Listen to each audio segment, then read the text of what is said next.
What's going on, guys? Welcome back to the channel. Thank you for tuning in to today's video. I apologize for kind of the mess in front of you.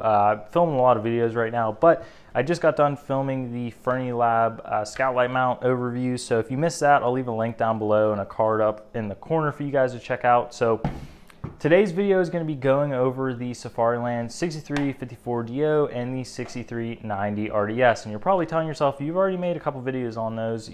We know you hate the 6390 RDS. Yeah, I did come off a little bit as kind of bashful on the 6390 RDS. I don't want you guys to think that I hate it. It still wouldn't be my first choice over the 6354DO if I had the option to pick. But it's still a good holster, guys. Don't get that twisted. Today's video is going to be kind of the high mileage year in review. Anything else has popped up, talk about it here today kind of video. So the 6390 RDS and the 6354DO is what we're talking about. So let's jump in and start with the 6390 RDS. The firearms and everything you see in today's video are safe and unloaded. So for the YouTube gods that want to keep taking my videos down and taking monetization off of here, please stop. We're safe. Don't worry about us. Let us do our thing. So starting off with my official second best holster, the 6390 RDS, a few of the key problems I was having with it was the shape of the holster, the placement of the ALS actual lever to draw the handgun, as well as a lockup issue I was having. Now, the lockup issue is kind of worked itself out for the most part. The original issue was if you put any sort of tension on the handgun before hitting this button, it didn't like to let go of it. Now, you can argue that's a safety thing and all that stuff. From the people I've talked to, they haven't had that same issue, so I'm not sure if I got a dud or it's just my holster in particular. But from most of the Safariland stuff that I've seen, that being the 6390 RDSs, the 6354DOs, and I think the 7000 series of holsters, the more kind of law enforcement looking holsters, that hasn't really been something that anyone else that I've talked to has really noticed with their holsters. So, hey, that could just be my holster, who knows? But any sort of tension on the handgun and trying to hit this button before, it would not let go of the gun no matter what. So if you were in a high stress situation or something, some hypothetical that everyone likes to talk about where you're moving too quick and you try and hit this button, it's gonna lock you up. As you saw there, it kind of did it where it kind of pulled the holster off the side of my hip before it really liked to let go. 6354DO, still not an issue on this holster. If you see me pull the holster and the gun away from each other and hit the button, it lets go no problem, whereas this sometimes likes to hang onto the gun and kind of bind you up. You can tell me I need to train around that all you want down in the comments. I'm here for the violence, guys. I'm not going to stop you, but that was issue number one. It has gotten a little bit better. I'm not going to lie and tell you it's still a horrible holster because of that, or a horrible holster in general. Don't take that the wrong way, but the lockup issue is still there for me, and I've been using this holster for the same amount of time as this holster. I never had that issue off the get-go with this holster. This one has been there since day one. It has gotten a little bit better. The agency slide has definitely chewed up the insides of both of these holsters, so as far as wearing in and wear factor, they're both on par. No issues to really report there, but 6390 RDS also kind of changed shapes from the 6354DO and actually raised itself up somehow in the process. So this is the True North Concepts modular holster adapter with the Safariland quick locking fork system, the QLS, I believe.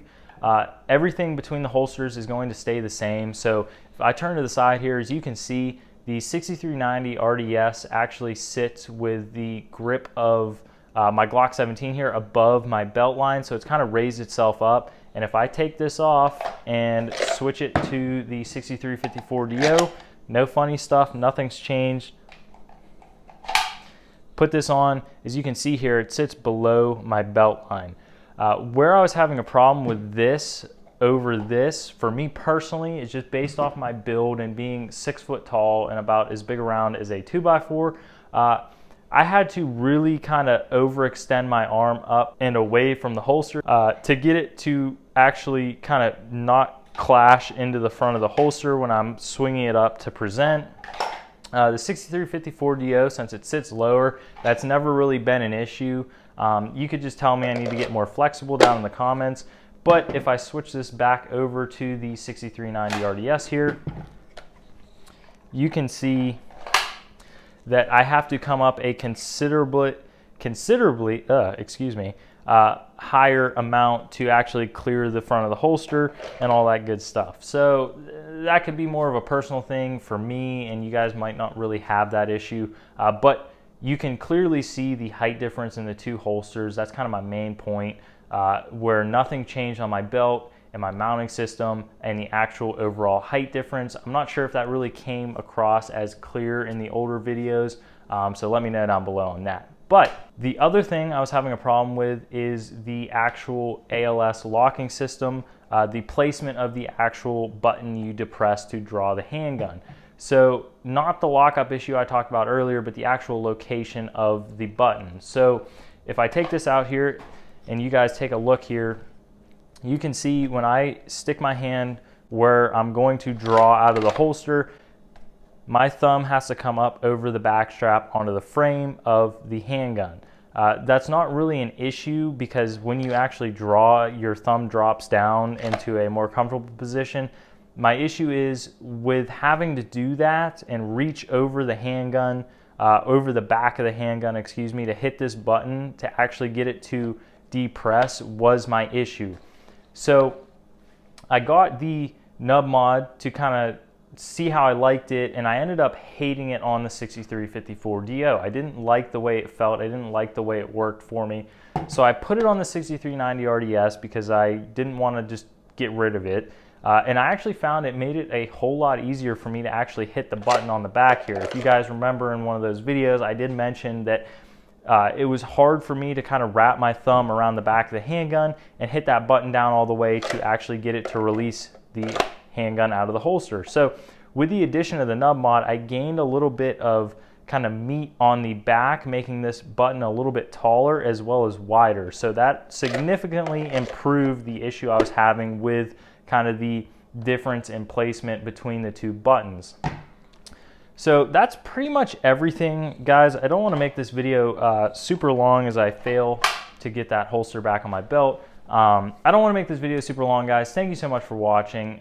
If you want to fight with me more about this holster in the comments, feel free to leave it down below. I just want to give you a quick update and let you know the issues between, you know, the 6390 RDS and the 6354DO, and kind of 1 year and some change into it, and let you guys know that these holsters both are great holsters, guys. Don't take what I say out of pocket and think that I hate the 6390 RDS. I don't.